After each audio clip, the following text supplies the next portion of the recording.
Okay, pre-warning here. Electricity is not my thing. So, unfortunately, what I've discovered is that the trailer lights are 2-wire, and the truck is 3-wire. So what that means is the brake and blinker and tail lights on the trailer are shared in the same bulb. And on the Unimog, you know, I've got amber, red, you know, I've got 3 lights. So the issue is a little complicated. So I have a converter here on the Unimog to convert to the trailer, but my new lights that I put on the trailer are actually 3-wire like the truck. So I'm converting down what I think is happening is I'm converting from 3 on the truck to 2 on the trailer, and then trying to convert it back to 3 for the other lights on the trailer. And because of you're trying to ground the 3-wire lights and the 2-wire lights to the same ground, I think that's what's causing the problem. I don't know. If anybody out there understands this better than I do, shoot me a message or something and let me know, and maybe you'll save me some time, but I doubt it because it's going to take a ton of time anyway. So here's my theory. I'm going to take the converter out of the Unimog, so it's going to be 3-wire to 3-wire, and I'll use the old military lights on the rear. Instead of using them for a shared brake, blinker, and running, I'll just use them for running, and I'll use my new lights I put on for the brake and the blinker. So if anybody is still watching this video right now and understands what I just said, because I don't understand what I just said, good luck with that. Anyways, so we're down here. We're gonna get we got the meter out. I'm gonna undo this. It's wicked greasy back here, so this is not gonna be a fun project. So, anyways, that's what I'm working on right now.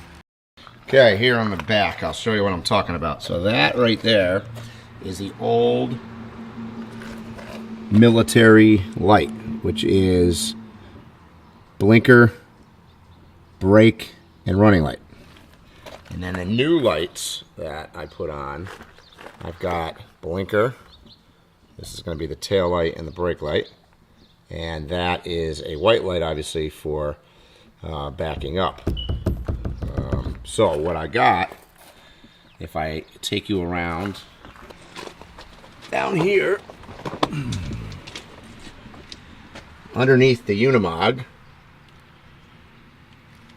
I've got this converter here, which is a 24-volt HD. It says specialty taillight converter. So you can see in from the car side, we got right turn, brake, left turn, taillight, and ground. But going out on the other side, I've got ground, taillight, and then I've got left and right turn over here. So I've got 5 going in, 4 going out. So what happens is this thing converts it so the brake and the tail light, or brake and the blinker, share a wire. So that's the problem. This is right here. So basically you can see going into my trailer connection, I've got 2 spare wires here. I got a red, which would be the brake, and I've got a spare one. And so what I'm going to do is hook up the rear light, and that way when I put it in reverse, the lights on the back of the trailer will go on too. So that's the theory here. Now if we go underneath, walk over here and go underneath the trailer, you can see the wiring coming in from the hitch. Here's the black and the red. They're both spare here, not hooked up. And then these are the 4 wires that are going to the rear of the trailer. So I think this could be easy. The connection underneath that goes to the truck has the wires already, and they seem to be continuous. So if I hook up the rear light and the brake light straight through without that converter on the Unimog, I should get all the power I need back here, wire it back to those lights in the rear, and everything should work. It all sounds good from Mike the electrician here. So let's try it.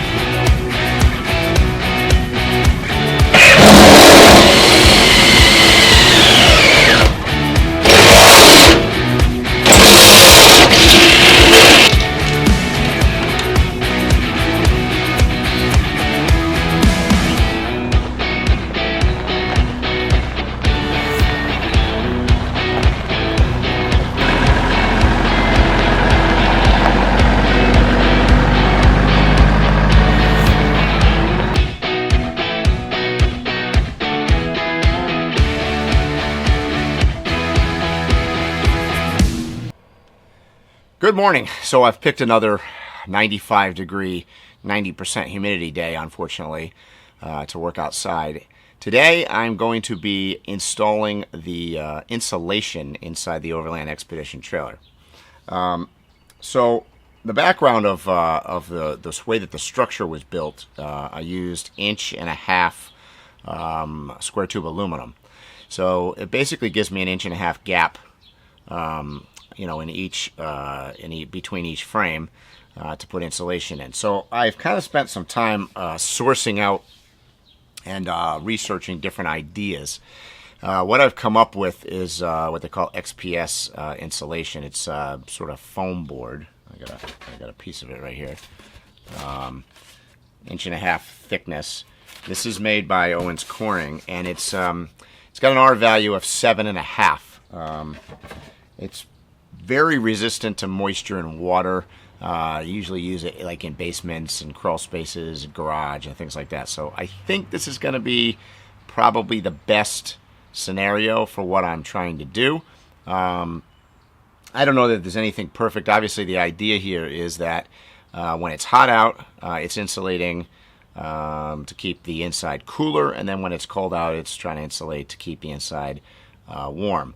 In addition to that, because it's skinned with aluminum, I want to make sure that the condensation is kept to a minimum, and obviously that's created by differences in temperature from the outside to the inside of the aluminum sheathing on it. So that's what I'm going to be working on. And for the foam board, I'm going to try. I've never used this one, but basically it's construction adhesive. See right there. I think that this is weatherproof. It's going to not be affected by temperatures, and it's supposed to stick just about any kind of material. So hopefully that's going to work, and so we're going to play around with that a little bit, and we'll go from there. So that's what's happening today. And we're supposed to have some thunderstorms, so I don't know if you can see above me, and I've set up behind there a couple easy ups, so we have I've got some shelter to work under if it starts pouring rain. But anyways, that's what's happening, and let's get to it.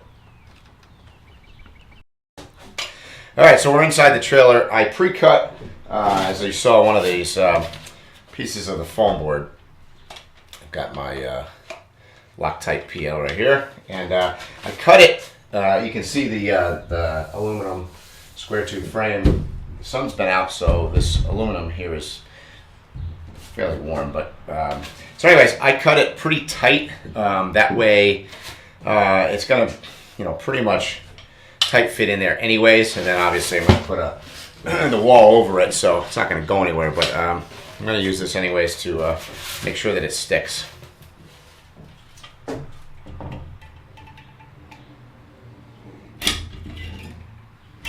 And I don't think I need to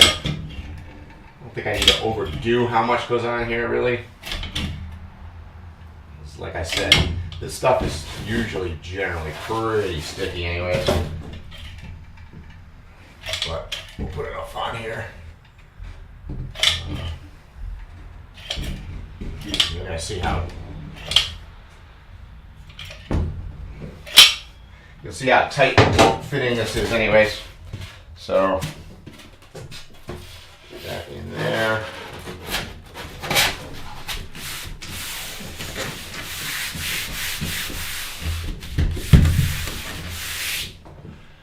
And that's panel 1. I've got, I don't know, I would say probably 50 panels to put in. Okay, in the barn cutting now. I've got, just measured it up, I've got 5 more panels that are 23.5 by 17. So I'm going to try cutting those panels, then, we'll put them in, and then I got to remeasure for the next squares.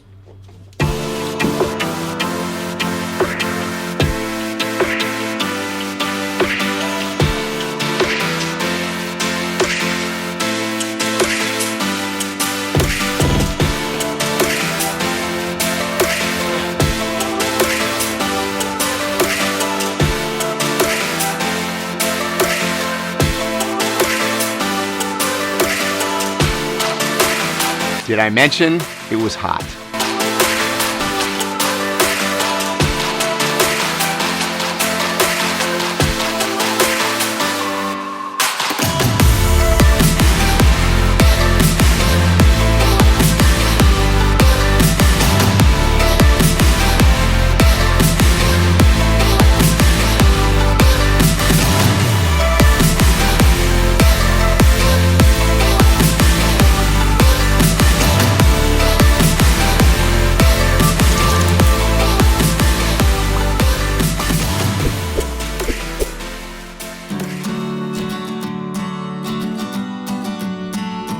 Thanks for watching this video. If you like what we're doing, be sure to subscribe to our channel by clicking on the truck and tree symbol to your right. Once again, thanks and hope to see you soon.